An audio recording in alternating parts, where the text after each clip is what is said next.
Bon, comme vous l'avez compris, je fais les news. Alors, ce qui m'a marqué, je viens de regarder une série de vidéos qui se passe en Angleterre. Donc, apparemment, il y a quelques jours de ça, il y a un ex-officier de police qui s'appelle comment? Mark Sexton, je crois que c'est son nom. Donc, il a déposé plainte dans une des villes de la banlieue de Londres, Hammersmith. Et donc, il a invoqué, donc, par rapport à la chose, les injections, crimes contre l'humanité, génocide. Et donc, il a aussi, dans sa plainte, il a fait mention d'un dépôt de plainte qui a été déposé auprès de la Cour internationale de justice. Ok. Donc, il y a des citoyens anglais qui sont partis. Alors, j'ai vu une vidéo où il y avait deux personnes qui sont parties dans un centre pour l'injection, tenu par des militaires, tenez-vous bien. Ok. Et qui leur ont sommé d'arrêter ce qu'ils faisaient. Alors, en anglais, ils appellent ça citizen arrest, c'est-à-dire que...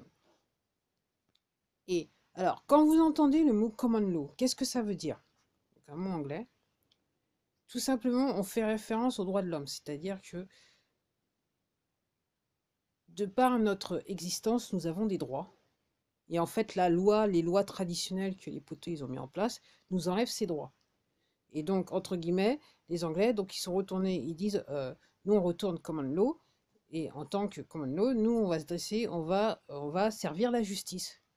Nous avons des droits, et on va servir la justice. Donc ils sont partis dans ce centre donc tenu par des militaires, qui quand ils les ont vus arriver au début, ils se sont dit c'est bon. Et là, en fait, au bout d'un moment, ils voulaient pas apparaître sur caméra, donc ils se sont retournés, ils ont commencé à téléphoner.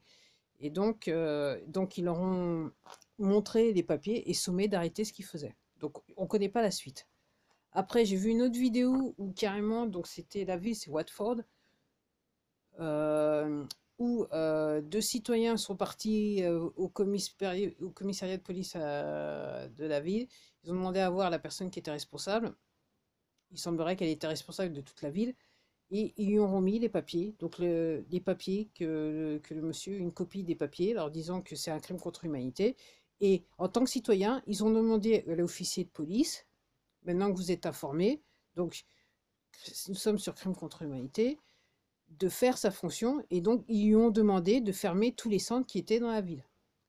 Donc, ce qu'a fait l'officier de police, il a pris les papiers, il a pris leur numéro de téléphone, il a signé comme quoi il avait pris les papiers, il a dit, pour se protéger un peu, mais je sais pas, enfin, rien, qu'il allait parcourir le document et après, il allait agir. Donc, on connaît pas la suite. Mais, entre guillemets, c'est un petit peu ce qu'ils ont fait un petit peu quelque part au Kazakhstan d'une manière différente. Sauf qu'ils n'avaient pas les papiers légalement, ils se sont dit, c'est bon, nous, l'histoire du QR code, c'est bon, pour aller chercher de l'argent, ça va pas être possible. Donc, en gros, pourquoi je dis ça? C'est qu'en fait, toutes les armées du monde, quelque part, elles ont besoin, et je l'avais déjà dit dans d'autres vidéos il y a quelques mois de ça, même je dirais en 2021, je l'ai dit, que les armées du monde, elles ont besoin de voir et de comprendre que les citoyens de chaque pays comprennent ce qui se passe, qui veulent être libérés de toute cette histoire, des poteaux, ils veulent être libérés des poteaux, et dans ce sens-là, ils se sentiront en situation de pouvoir agir, en sachant que je vous dis, l'armée est censée protéger le peuple. Alors, effectivement, je regardais donc l'interview de la personne qui dénonce Brigitte Jean-Mimi.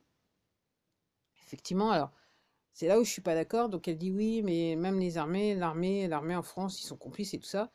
Alors, pour moi, jusqu'à très récemment, il y avait des éléments qui faisaient partie des poteaux, parce que comme je vous dis, les poteaux, ils sont intégrés dans toutes les sphères de la société, y compris la religion, tout partout, partout, partout, tout ce que vous pouvez, ils sont dedans.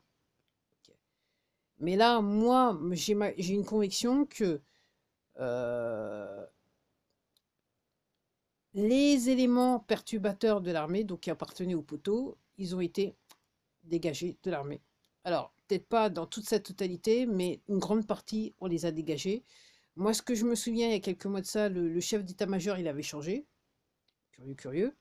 Et après, pourquoi je semble être assez convaincu, c'est que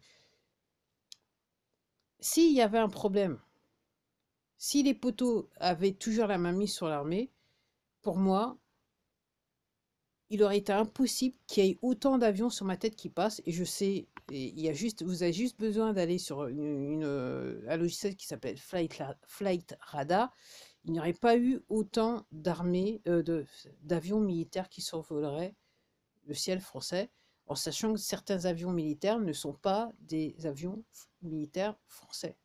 C'est les États-Unis. Ouais, les États-Unis. Donc voilà.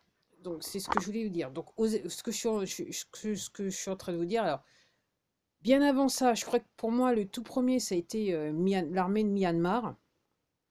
Après il y en a une après. Je sais aussi dans certains pays africains l'armée a bougé.